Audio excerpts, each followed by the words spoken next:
waliwo yampereza akatambi ng'omusirikale akuba omuntu akutte bendera eno eya Uganda n'amukuba emiggo n'agimukwakulako ng'oli avuga pikipiki alinako bendera.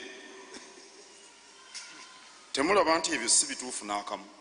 Bendera ke kabonero kaffe ffenna mu Uganda era erina okusibwamu ekitiibwa. Ekyamazima bw'ogityoboola amateeka gakuvunaana. Kati oli agitadde bulungi ku mulongooti kapikipiki avuga bintu bye, omusirikale n'amukuba emiggo.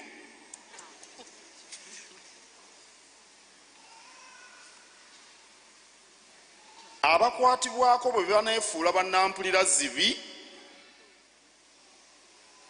ekiseera kijja kutuuka baleme kumanya nti embogo yatta bbaabwe. Anti nampulira zibi bamugamba nti balo embogo yamutta, n'addamu nti bw'atyo bw'azitta, ng'ate bba yennyini ye yafa.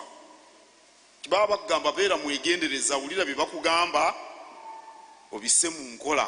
Enjogera eyo kyetegeeza.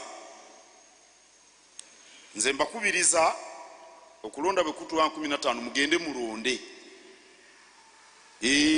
Kubanga ne bw'osula mu lujjinga lwa lunafu lwa lubaawo era oggalawo.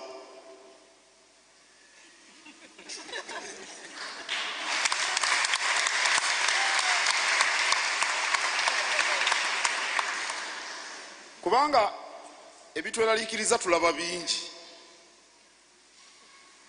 Kiringa bw'obeera ng'oli wantu w'osula ennyumba yo oluggi lwa lubaawo nga waliwo ababbi abalala balina enzigi za byuma, gwe olw'okuba oluggi lwa lubaawo toluggala era oggalawo.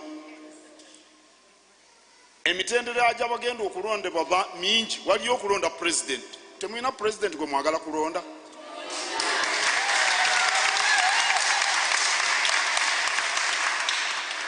Naye omuwanguzi abeera omu.